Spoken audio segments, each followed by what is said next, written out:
The 2022 Mercedes-Benz G-Class is easily one of the most recognizable vehicles on the road today, owing to its boxy utilitarian shape that dates back to the 1970s. Styling and much of its mechanical underpinnings have roots in the original military vehicle, but its interior is definitely more Beverly Hills than Fort Bragg. The G-Class off-road abilities are just as notable as its appearance, with few SUVs that could match this mix of luxury and adventure. Pros: impressive off-road abilities, powerful V8 engines, refined interior, unmistakable exterior styling. Cons: ponderous handling, difficult to get in and out of, limited cargo space, previous generation Mercedes infotainment system. For 2022, the G-Class returns largely unchanged, with only minor variations in color choices and a few features. Indeed, the biggest news for the legendary G-Wagon is the announcement of an all-electric EQG model, but that's not likely to debut for another year or two. We tested the G550. Its V8 engine sounds burly and muscular when you mash the gas and, in our testing, gets this SUV from 0 to 60 miles per hour in 5.6 seconds. That's an average time for a V8-powered luxury SUV. Beyond that, the G isn't much of a performer. The high center of gravity and noticeable body roll don't instill confidence around corners. The traction and stability control systems also aggressively activate to keep your wheels on the ground should you try to get enthusiastic with your driving, which is probably just as well. The steering is precise and weighted appropriately but entirely numb.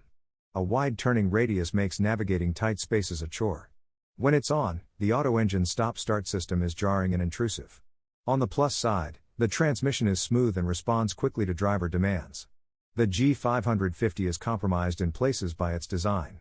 The ride is a bit truckish, but it takes the edge off bumps and avoids feeling busy over rough pavement. The seats are nicely cushioned and supportive, perhaps overly so. The seats are rather narrow, especially for a vehicle in this class, and the adjustable side bolsters just don't open enough for even relatively svelte drivers. Noise from the road and from other traffic is pleasantly muted, and the engine settles into a deep, unobtrusive rumble when cruising. But there's noticeable wind noise at freeway speeds, which is likely due to the G-Class upright styling. The G-Class boxy shape results in some serious ergonomic limitations. The seats are rather high, and while there's some adjustability, the only seating position that really works is to sit tall and square. While the headroom is superb, the shorter door openings and high seat cushions mean passengers will have to duck while navigating the high step up. The step rail is too high to be very useful. While rear passenger space is reasonable, the rear door's limited range of motion creates more difficulty in getting in and out than it should. You get a commanding view of the road ahead, but the front window roof pillars are thick and upright, enough to hide pedestrians waiting to cross at a stoplight. The rear view is partially obstructed by the rear-mounted spare tire, and the small side mirrors don't show you a whole lot either. Sadly, the G-Class is stuck with the old Mercedes-Benz Command infotainment system rather than the newer MBUX. It's not a bad system, but it's comparatively limited in functionality. The navigation display and commands are less sophisticated, for example, and the voice commands are finicky and limited. We also had some issues with the G-Class advanced driver aids. Adaptive Cruise works well enough, though it lacks the traffic jam assist feature of other Mercedes products. Lane keeping, however, is abrupt in its intervention, engaging the brakes to drag the vehicle back into line.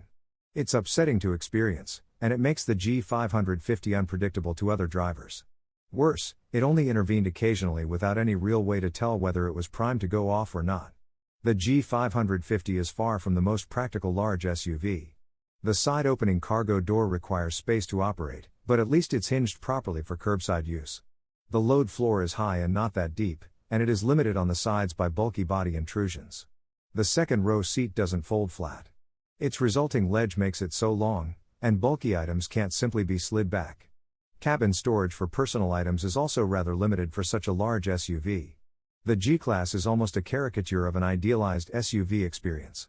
There's power and authority to spare, and the view over the hood is like nothing else on the market right now. It's a vehicle that gives you reasons to ignore its many, many shortcomings. Mercedes has mastered the art of emotional appeal across its range. And while the G-Class makes a terrible flagship for its technology and dynamics, it's an amazing flagship for the brand's pathos. The standard G550 gets our recommendation because it delivers plenty of power along with all of the luxury, presence and capabilities that G-Wagons are famous for. Mercedes offers the 2022 G-Class in standard G550 and performance-tuned AMG G63 specification. Each is well equipped right out of the box.